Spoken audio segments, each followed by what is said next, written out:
The claim. I remember the exact moment she said it. We were in the kitchen, the sunlight spilling across the counter like it had nothing better to do than illuminate my growing sense of dread. She leaned against the doorway, arms crossed, a smirk I couldn't read, and said, almost casually, "You know, you've met Emily before." I froze mid-sip of my coffee, the mug halfway to my mouth, and blinked. What? My voice was louder than I intended, maybe a little sharp. "You've met her," she said again, slower this time, as if repeating it would etch it into my memory. "Remember last summer, at that gallery opening?" I shook my head. No, I didn't. I didn't remember meeting anyone named Emily, not at a gallery, not last summer, not ever. My mind reached back through the months, scanning for events I had forgotten, faces I might have brushed past, conversations that had slipped through cracks. Nothing. She tilted her head, watching me like I was a puzzle she had almost solved. "Are you sure? You were really taken with her. You couldn't stop talking about her for weeks." I blinked again. I don't remember that. My stomach started to twist, a knot tightening, as if I'd swallowed something sharp. We didn't meet anyone named Emily. I'd remember." She shrugged, but there was a strange light in her eyes. "You would think that, wouldn't you?" I set my mug down, the ceramic clinking too loudly. My mind refused to rest on a single thought. Why would she lie? Why would she insist on something that clearly didn't happen? I felt the first prickles of unease, the faint beginnings of that familiar paranoia that had only ever appeared after arguments about small things. But this felt different. "I don't know what you're talking about," I said finally, trying to keep my voice even. I wanted certainty. I needed it. But even as I spoke, a tiny voice in the back of my head whispered that maybe I should remember. She didn't press further immediately, just turned slightly, as if letting the statement hang in the air, like smoke you can't touch but can't ignore. "Okay," she said softly, almost too soft. "Maybe you'll remember later." I went back to my coffee, staring into the dark liquid as though it might hold the answer, but it didn't. Nothing did. I tried to remember last summer, every gallery opening I'd been to, every person I'd spoken to. There were faces, of course, but none of them were Emily. None of them even felt like a memory I had ever actually had. Still, the words lingered. "You've met her before." The idea burrowed into my mind like a tick, subtle at first, then persistent. My day went on, but the sense of wrongness didn't. Everything seemed sharper, a little too vivid. My wife moved around the apartment in ways I hadn't noticed before. The angle of her shoulder, the way she hummed when she did the dishes. It was as if she had been acting all along, but what she was acting toward, I didn't know. I tried to mention it later, lightly, almost jokingly. "So, Emily, you really think I met her?" Her smile was slow, deliberate, unsettling. "You'll see," she said, and that was it. I wanted to let it go. I really did. I wanted to chalk it up to misremembered social events, some gap in her own memory, a joke I wasn't in on, but my gut refused. Something about her certainty, the way she didn't laugh, didn't hesitate, made my stomach sink. This wasn't just memory, it was assertion, insistence, a quiet insistence that I was wrong. The hours passed, and I found myself replaying the conversation over and over in my head. I looked at my own hands on the steering wheel when I drove, imagining I might suddenly recognize some clue, some past encounter I had forgotten. But nothing came, only the echo of her words, "You've met her before." By the time I lay down that night, staring at the ceiling, I'd begun to feel it, the first twinges of doubt creeping into the edges of my mind. Perhaps I had met her. Perhaps I had forgotten. Memory is strange, unreliable. People forget things all the time. Surely it was just a lapse. But the way she said it, the calm, deliberate tone, whispered otherwise. It suggested I was missing something important. And for the first time, I began to wonder if I could trust my own mind at all. And then, just as I was drifting off, I thought I saw her in the corner of the room, Emily, standing there, smiling at me. But when I opened my eyes, nothing was there, just the empty shadow of doubt growing heavier in the dark. The encounter. I didn't sleep well that night. Every shadow in the apartment seemed too long, every creak of the floorboard too deliberate. When morning came, it brought no relief, only the persistent echo of her words, "You've met her before." It wasn't until the evening that I actually saw her, Emily. My wife had invited her over for dinner, supposedly to catch up, but the way my wife phrased it, her tone too measured, too precise, set off a small alarm in my chest. I waited in the living room, pretending to scroll through my phone, though I barely looked at the screen. And then she walked in. I saw her before I even recognized her, though I should have. She had dark hair, sharp cheekbones, and a smile that didn't quite reach her eyes. She extended her hand toward me. "You must be John," she said. Her voice was familiar in a way I couldn't place. I shook her hand, hesitated, then forced a smile. "Yeah, nice to, meet you." Her lips curved slightly. "You've been here before, haven't you?" I froze mid-breath. She said it almost jokingly, but there was a weight behind it, a certainty that unsettled me. My mind raced. No, I haven't. I don't know her. My wife's eyes met mine across the room, calm, unreadable. There was that same deliberate look from yesterday, as if she had orchestrated this moment for maximum effect. I wanted to ask her, "Why are you doing this?" But the words stuck in my throat. Emily chatted easily with my wife, a warmth between them that I couldn't tap into. I listened, nodding when appropriate, but my attention kept snapping back to her face. Something about it tugged at me, a small, insistent tug that whispered, "You've seen her before." I tried to recall events, places, people, anything that could explain this. Gallery openings, parties, work events? Nothing. My mind was a blank wall. But the more I tried, the more the sense of déjà vu deepened. It wasn't just familiarity, it was a physical sensation, a subtle tightening in my chest, a shiver down my spine, like I was waking in a room I'd never seen but somehow remembered. Dinner passed in a blur. Emily talked about mutual friends, recent trips, things I had never heard of, but sometimes fragments sounded like memories I didn't have. Did she mention something last week or a month ago? I couldn't tell. Every time I asked a question, she smiled, vague and knowing, and I felt like a child caught lying. Later, when we moved to the living room, my wife leaned back on the sofa, her expression unreadable. "John," she said casually, "Emily and you had such a great time last summer. You remember, don't you?" "No," I said firmly, but my voice wavered. My stomach turned. Look, I don't remember. I promise, I've never met her." Emily tilted her head, and for the first time, I noticed the way her eyes held mine a beat too long. That smile flickered, fleeting, almost amused, or was it pity? "You really don't remember," she said, and the words struck me like a cold gust. "You really don't remember." I excused myself for a moment, saying I needed water, and went to the kitchen. I splashed some cold water on my face, trying to ground myself. It didn't work. My reflection in the window, half illuminated by the streetlight outside, looked tired, suspicious, uncertain. And somewhere, deep, a tiny spark of fear took hold.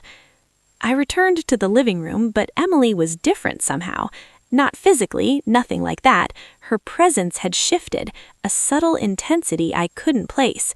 It was almost as if she expected something from me, and the worst part, I felt guilty.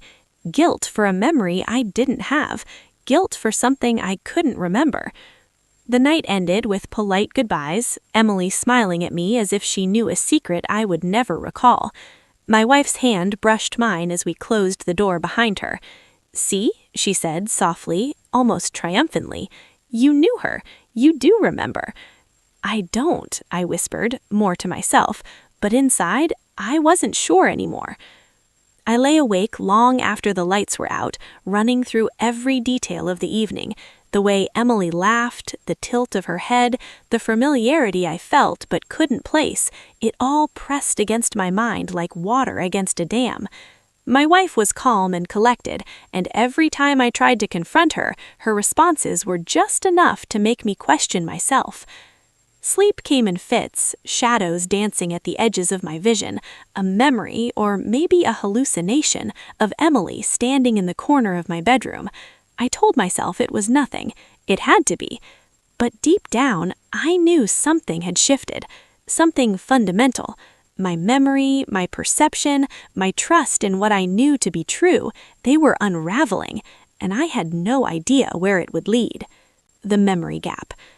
I tried to shake it off the next morning. The evidence. The next morning, I found another clue waiting for me, or at least that's what it felt like. My laptop, left open on the desk, displayed an email I didn't remember receiving. The sender, Emily. The subject line, "Can't wait to see you again. Last summer was unforgettable." I froze. I didn't remember writing back, didn't remember the event, didn't remember anything. The words on the screen felt like a mirror reflecting someone else's life, someone who had memories I didn't possess. I closed the laptop, trying to convince myself it was a prank, a mistake, anything but the truth. But the unease clung to me. It was more than fear. It was a creeping certainty that my grasp on reality was slipping. Later that day, my wife mentioned casually, "Emily says hi. She told me to tell you she enjoyed last month's gallery exhibit." "Last month?" I asked, my voice trembling. I didn't go to a gallery last month. Or was it the month before?" She smiled, that calm, almost mocking smile. "You really don't remember, do you? That's okay. Some things take time." I wanted to argue, to insist, but my throat tightened. Every time I tried, the words refused to come. My body reacted before my mind could cope. Heart racing, palms sweating, a dull pressure behind my eyes. Something was wrong, but I didn't know what. Then came the phone call, a voice I didn't recognize but should have. Emily. "Hey, I hope you got my email," she said. "I was thinking about last summer. Do you remember when we—" I hung up. My hand shook. My pulse pounded so loudly I was sure she could hear it through the line. How could I not remember? How could every piece of evidence suggest a history I didn't have? Over the next few days, small things began to pile up. A receipt on the kitchen counter from a cafe I didn't recognize, dated 3 months ago. A note in my own handwriting, "Meet Emily at 7 p.m., tucked under the coffee maker. My own handwriting, my own penmanship, and yet no recollection of writing it. I started questioning everything, my routines, my past conversations, even my reflections in mirrors. Sometimes I thought I caught her, or someone like her, in the corner of my eye, but when I turned, there was nothing, only shadows that seemed too deliberate, too familiar. I confided in a coworker, hoping for some reassurance. I think I'm losing it," I admitted. "There's this woman, Emily. My wife keeps talking about her and—" He laughed lightly and then paused. "Wait, are you serious? You don't remember Emily? I've never met her. At least, I don't think I have." He frowned. "Well, okay, but everyone seems to remember you guys hanging out last summer at the gallery. You even posted pictures online. Did you check that?" I hadn't, and now I didn't want to, because if the photos existed, if the evidence was real, then it would mean something else entirely, that I had forgotten something fundamental, something I shouldn't have. I returned home that evening with dread pressing on my chest. The apartment seemed smaller, tighter, almost suffocating. My wife was there, waiting, calm, unmoving. "You look tired," she said, but there was a weight behind the words, as if she had been waiting for me to break. I don't understand," I said. "The email, the receipt, the note. What's happening? Why can't I remember?" Her eyes softened, but there was a sharpness beneath it, a flicker of satisfaction. "It's okay," she whispered. "You will, eventually." Eventually, the word echoed through my mind like a tolling bell. Not soon, not tomorrow, eventually, like a promise and a threat rolled into one. I spent hours that night sifting through digital files, receipts, photos, anything I could find to reconstruct a past that might not have existed, or one I had blocked from memory. Every image, every word, every document seemed to scream contradictions. Emily existed, she had been here, and yet I didn't remember, couldn't remember. By the time I fell asleep, my chest ached with tension, my mind whirring with fragmented memories and impossible coincidences. The apartment, my wife, Emily, they all felt like pieces of a puzzle I had no hope of completing. And the more I tried, the more I realized some memories weren't mine at all, but someone had placed them there. Or maybe I had lost them. Either way, the boundaries between reality and illusion were dissolving, and in that haze, I began to understand the terrifying possibility that perhaps, for reasons I could not yet see, I had never truly known my own life. The Confidant. By midweek, I could no longer keep the tension inside. Every time I saw Emily's name, every email, every fleeting recollection, it felt like a knife twisting in my skull. I needed someone outside, someone who could tell me I wasn't completely insane. I called Alex, an old friend from college, someone I trusted, or at least someone I had thought I could trust. "Hey, Alex, long time no talk," Alex said, cheerful as always, but I didn't return the cheer. I need to talk," I said, my voice tight. There was a pause, faintly audible through the speaker. "Okay, slow down. What's going on?" I tried to explain. Emily, my wife, insisting I'd met her before. The photo, the email, the receipts I didn't remember. My hands shook as I recounted the fragments of memory, or maybe hallucination. Alex listened, then laughed softly. "Wait, you're telling me you met someone, or maybe you didn't meet her, and your wife says you did, and you think you're losing your mind?" "Yes," I snapped, immediately regretting it. "Exactly. I don't know what's real anymore. There's evidence, emails, notes in my own handwriting, and yet I can't remember it. I feel like I'm being gaslit by my own life." There was another pause, this one longer. Alex's voice was quieter now. "John, are you sure about all that? Maybe your wife's messing with you, or maybe, just maybe, you did meet her, and you're forgetting for some reason. People forget things. Trauma, stress, memory isn't perfect." I felt my stomach drop. That small, rational explanation was supposed to reassure me. Instead, it magnified the terror. What if I did meet her? What if it's my fault I don't remember? "I can't explain it," I said, "but it's all wrong. Something doesn't add up. I feel like I'm being manipulated. Or," I stopped myself, "or my mind is breaking." Alex sighed. "John, look, I'm not saying you're crazy. I think you need to step back, take a breath, maybe talk to someone, professional. Memory is tricky, and when it's mixed with stress and relationships, it can play tricks on your mind." I wanted to argue. I wanted him to see the pieces that didn't fit, the emails that proved something happened, which I couldn't remember. But even as I tried, words failed me. The room felt smaller. My apartment at home, the one I had thought familiar, seemed miles away. "Okay," I muttered, voice hollow. "Thanks, Alex." After hanging up, I felt worse than before. The call had done nothing to ground me. Instead, it confirmed that even my closest friend couldn't untangle the web I was trapped in. If Alex doubted me, if he couldn't see the inconsistencies, maybe there was no one who could. That night, I walked the apartment in circles, trying to force the pieces together. My wife was calm, as always, moving silently in the kitchen. Emily was gone, but the shadow of her presence lingered. I felt it in the angle of the light on the counter, in the slight tilt of the chair near the dining table. I tried to call Emily, to confront her directly, but the number I had saved was gone, replaced by an old contact I didn't recognize. I checked my email again.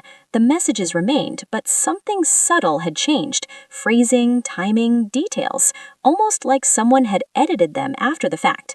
I began doubting myself more than ever.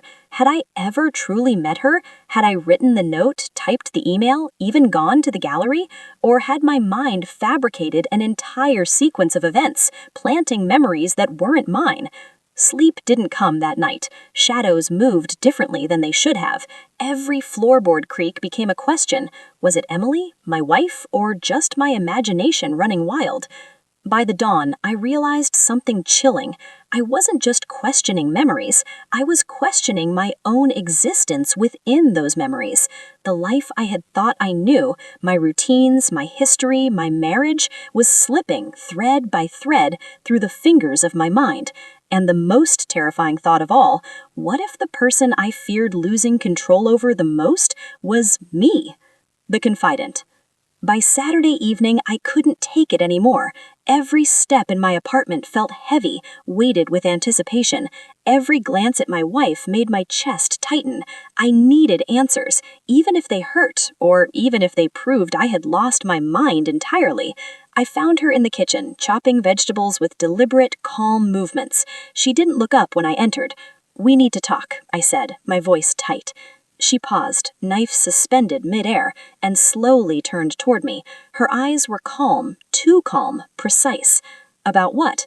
"About Emily," I said. "About all of this. You keep insisting I met her before, but I don't remember a thing. And now there are emails, notes, receipts, photos. I don't know what's real anymore. I can't trust myself. I need to know the truth." She set the knife down carefully, wiped her hands on a towel, and stepped closer. "John, are you accusing me of lying?" "No!" I shouted before I could stop myself. My throat burned. "I'm not accusing you. I just need the truth. Something is wrong. Something is happening, and I feel like I'm going insane." Her lips curved into a slow, faint smile, more a tilt of amusement than affection. "You've been under a lot of stress," she said softly. "Maybe you are confused, but Emily, she's real, and you've met her." I stumbled backward. "No, I haven't. I swear I haven't. I don't." The breakdown. Sleep became a stranger. Nights were no longer hours of rest, but long, suffocating stretches where shadows stretched too far, voices whispered too clearly, and the apartment pulsed with presence. Sometimes I thought I heard Emily laughing softly behind me, only to turn and find the room empty. My wife moved beside me, calm, serene, and yet somehow untouchable by my panic. I stopped leaving the apartment. Work became a blur. I couldn't focus, couldn't answer emails, couldn't hold conversations. My thoughts ricocheted between certainty and doubt with a terrifying speed. One moment, I was sure I had never met Emily before. The next, I was sure I had known her for years, yet my memory had been erased, or worse, stolen. I saw her everywhere, in mirrors, in reflections on my laptop screen, fleeting glimpses in the corner of my eye. I would turn and she was gone. I would blink and she would appear closer than I remembered, or further than I had ever seen. And every time I tried to call out, to demand the truth, the words stuck in my throat. I began keeping a journal, scribbling notes frantically. Emails exist. Receipts exist. I do not remember. What is happening? The words themselves began to feel alien, as though someone else was writing them for me, recording evidence of a life I didn't truly live. My wife would watch me silently, offering calm reassurances that twisted my mind further. "John," she would say softly, "you're remembering. You just need to let it happen." Let it happen. The phrase burned in my mind. I tried to make sense of it. Was this some elaborate test? Gaslighting? Therapy? A trick? Or had I been complicit in my own erasure? I stopped trusting my senses. A creak of the floorboard might be Emily entering the room, or my own imagination. A knock at the door might be a neighbor, or a hallucination. Even the sunlight streaming through the window seemed distorted, painting shadows that moved against the rules of physics, casting faces I didn't recognize, yet somehow knew. One evening, I thought I saw Emily sitting on the edge of the sofa, close enough to reach, but when I moved to speak, she dissolved into air, leaving only the faintest scent of her perfume lingering. My wife entered the room then, calm as ever. "Did you see her?" she asked. I think so," I whispered, voice trembling. She was here, I swear. I saw her." "She's always here," my wife said. Her calmness was maddening. "You just don't notice until you remember." I staggered back, gasping. My journal lay open on the table, pages filled with my own handwriting, documenting events that may or may not have happened, and yet they felt true, more real than reality itself. By the third day of this hallucination, or awakening, I stopped differentiating between past and present. I would open emails that appeared familiar but carried words I had no recollection of typing. I would walk past the kitchen and glimpse a reflection of Emily smiling at me from the polished surface of the fridge, only to blink and see my own exhausted face staring back. I began talking to her, or to the memory of her, aloud.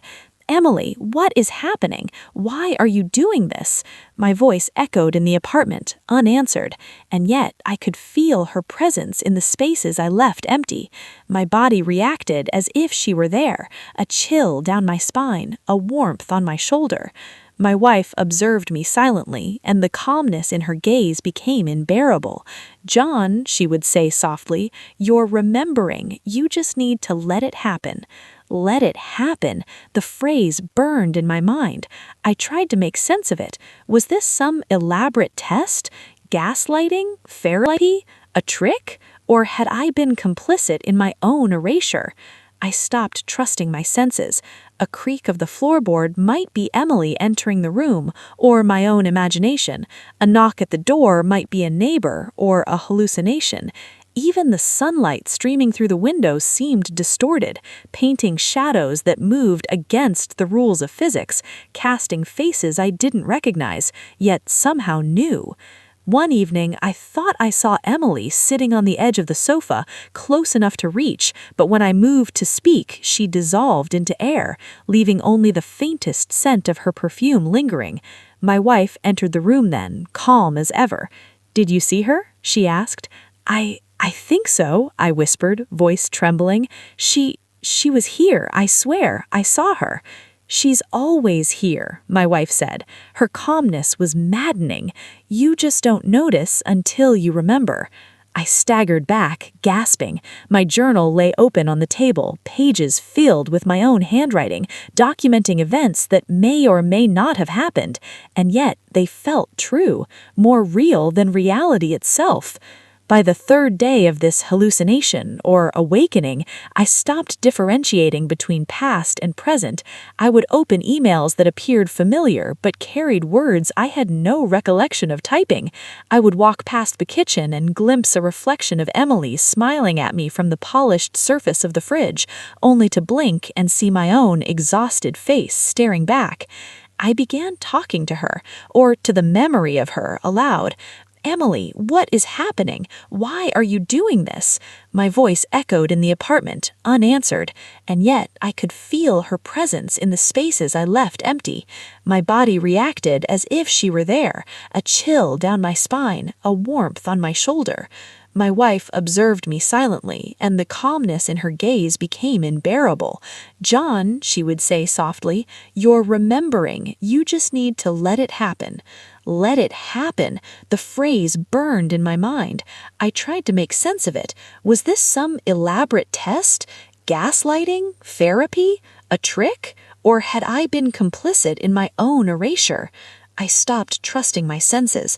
A creak of the floorboard might be Emily entering the room, or my own imagination. A knock at the door might be a neighbor, or a hallucination. Even the sunlight streaming through the window seemed distorted, painting shadows that moved against the rules of physics, casting faces I didn't recognize, yet somehow knew.